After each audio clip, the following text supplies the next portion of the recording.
हर साल अपना सदस्यता अभियान शुरू करते हैं जनवरी से। इस बार भी हम लोग 15 जनवरी से सदस्यता अभियान की शुरुआत कर रहे हैं। हमारी पार्टी इस बार लक्ष्य रखी हुई है कि हम लोग 50 लाख नए लोगों को हम लोग मेंबर बनाएंगे। हमारा सघन सदस्यता अभियान चलेगा 15 जनवरी से लेकर के 31 मार्च 2022 तक। एक अलग प्रोग्राम हम लोग का होने जा रहा है। लोक नायक कर्पूरी ठाकुर जी की जयंती है 24 जनवरी को, और देश के अमर शहीद नेताजी सुभाष चंद्र बोस की जयंती है 23 जनवरी को। तो 23 और 24 जनवरी को हमारी पार्टी वर्चुअल ट्रेनिंग कैंप लगाएगी। पार्टी के राज्य स्तरीय कार्यकर्ताओं का वर्चुअल ट्रेनिंग कैंप 2 दिनों का लगेगा, जो हम उसकी घोषणा कर रहे हैं। हम लोगों ने ये तय किया है कि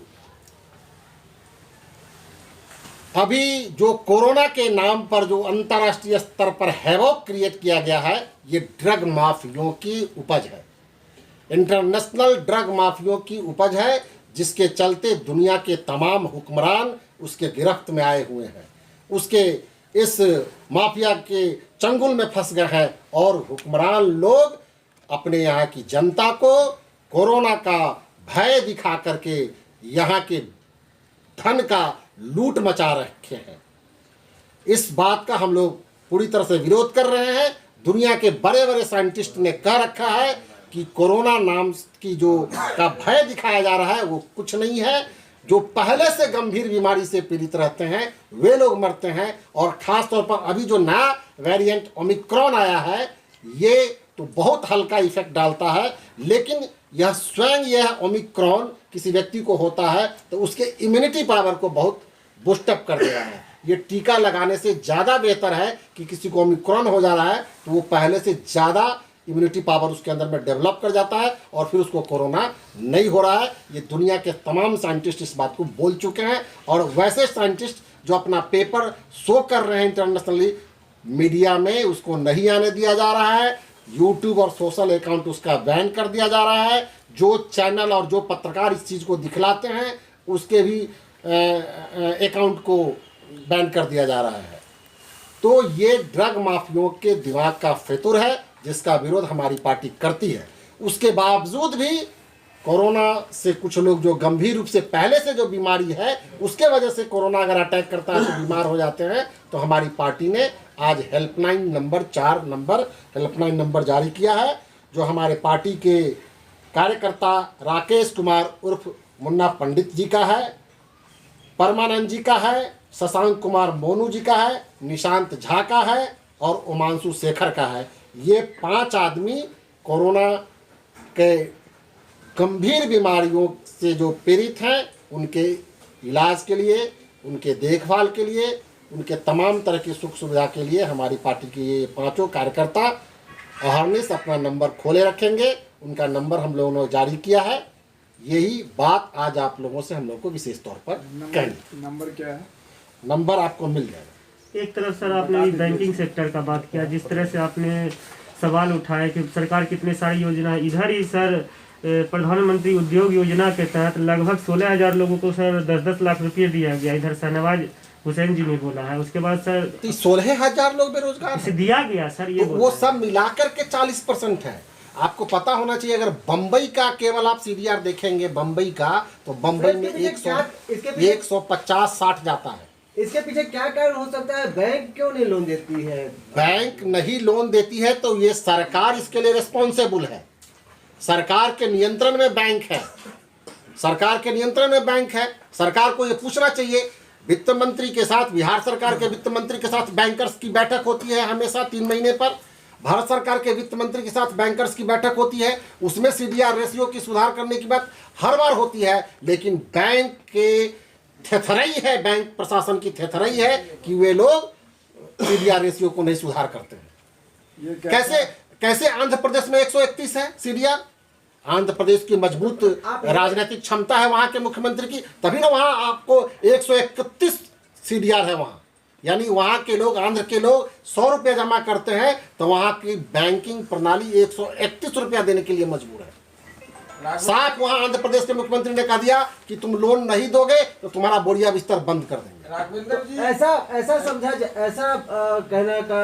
समझा जाए कि सरकार ऊपर से तो कहती है बैंक को लोन देने के लिए, कहीं सरकार के दबाव में ही और बैंक लोन नहीं देती है। बिल्कुल, हमको तो लगता है कि सरकार अंदर अंदर से मिली हुई है बैंकों से। राघवेंद्र जी, ये जो लोन नहीं दे रहा है, यूथ बर्बाद की कगार पर जा रहे हैं, जो छोटे छोटे उद्योग लोग हैं, क्राइम बहुत ज्यादा इसके लिए बढ़ गया है। तो मेरी पार्टी तो शुरू से ये मान रही है कि अगर किसी हाथ को तुम रोजगार नहीं दोगे तो हाथ बेकार थोड़ी बैठेगा, वो हथियार उठा लेगा। हाथ को तुम रोजगार नहीं दोगे तो हाथ बेकार थोड़ी बैठता है, हथियार उठा लेगा। हथियार उठा करके वो क्राइम कर रहा है। ये इसके लिए रेस्पॉन्सिबल तो बिहार गवर्नमेंट और हमारी बैंकिंग प्रणाली है। आप मानते हैं कि क्राइम इस कारण से बढ़ता है? यहाँ बेरोजगारी की वजह से भी क्राइम तो बढ़ता है। आदमी भूखे भूखे मरने वाला व्यक्ति क्या करेगा? कुछ लोग को तो गुमराह हो ही जाते हैं, कुछ लोग तो गुमराह हो जाते हैं। बैंक ये कहती है कि बिहार के अंदर हमारा रिकवरी नहीं हो पाता है, जो हम लोन देते हैं उसका रिकवरी रिटर्न हमको नहीं मिल पाता है। ये गलत बात है। ये लोग रिकवरी करते, मैं आपको बता रहा हूं कि गांव के किसान जो 2000 रुपया 5000 रुपया भैंस और बैल खरीदने के लिए लेते हैं तो उनको डाढ़ में रस्सा लगा करके ये लोग थाने में ले जाते हैं।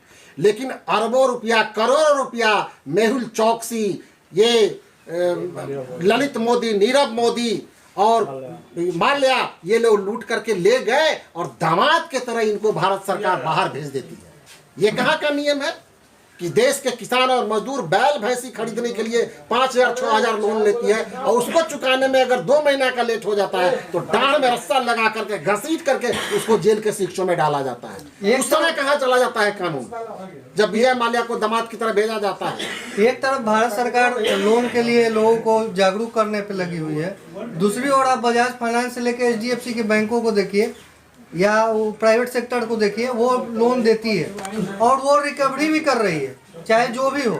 लेकिन ये केंद्र सरकार और बिहार सरकार या राज्य सरकार जो भी है वो लोन ही नहीं दे पाती, तो रिकवरी कहाँ से हो?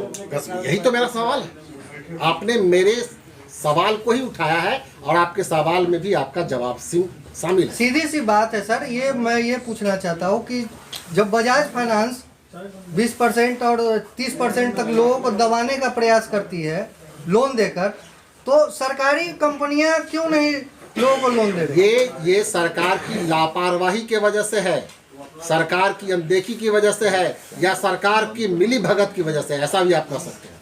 बैंक प्रशासन सरकार से अंदर टेबल ट्रीटमेंट करती है, जिसकी वजह से यहाँ के जो कस्टमर है वो परेशान हो रहे हैं। कहीं ना कहीं आपका कहने का मतलब है कि प्राइवेट सेक्टर को जो फाइनेंशियल कंपनी है उसको बढ़ावा दे रही है सरकार। बिल्कुल, जो नन NBFC जिसको बोलते हैं, नॉन बैंकिंग फाइनेंशियल सर्विस, जिसमें हाई रिटर्न पर लोन दिया जाता है, हाई इंटरेस्ट पर लोन दिया जाता है, उसको प्रमोट करते हैं ये लोग बैकडोर से।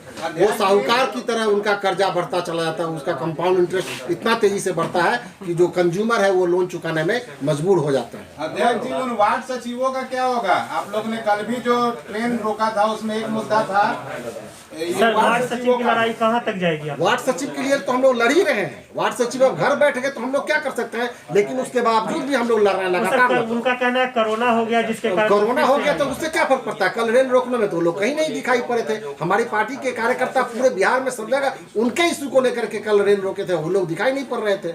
उनको सड़क पर आना चाहिए। अरे हमारे झंडे के तले नहीं आ पाइए, आप अपना बैनर बना करके आप कहीं रोकिए ना। मैं कहाँ कह रहा हूँ, आपके कहीं वार्ड सचिव ही सो गए हैं। वार्ड सचिव वो तो हमको लगता है थक गए हैं, वो थक गए हैं। अब वो बार बार गुहार लगा रहे हैं, लेकिन बिहार सरकार के कानों पे जू नहीं रह रही है, तो वो थक गए हैं, या हो सकता है विश्राम कर रहे होंगे। वो लंबी लड़ाई की तैयारी कर रहे होंगे, लंबी लड़ाई की तैयारी कर रहे हैं कि कोरोना के बाद वो लोग, हाँ, वो लंबी लड़ाई की तैयारी कर रहे होंगे, ऐसा भी हो सकता है। क्या लगता है सरकार को झुकना पड़ेगा वार्ड सचिवों के आगे? झुकना चाहिए। वो संघर्ष करेगा तो हर संघर्ष के में झुकती है दुनिया, झुकाने वाला चाहिए। कहाँ तक ये जायज है सर? 4 साल काम किया उसके बाद बिल्कुल सरकार का जो फैसला है वो नाजायज है। उनके साथ इंसानियत के तौर पर, मानवता के तौर पर उनके साथ न्याय मिलना चाहिए। फिर से नया नियुक्ति किया जा रहा है वार्ड सचिव, ये गलत है। सर, जन अधिकार पार्टी की रेल रोको अभियान में वार्ड सचिव पटना के अलावा अन्य जगहों पर दिखे हैं सर, तो आप ये कैसे कह सकते हैं कि वो लोग नहीं आए, सो गए दिखे हैं? होंगे, मैं तो कहा कि भारी संख्या में उनको रोकना चाहिए, रेल को प्रभावित करना चाहिए, सब जगह करके रोक करके। रेल बहुत मैंने अंशतः प्रभावित हुआ, उसको पूरी तरह से प्रभावित करना चाहिए था, मेरा ये मानना है। चलिए सर, थैंक यू। धन्यवाद।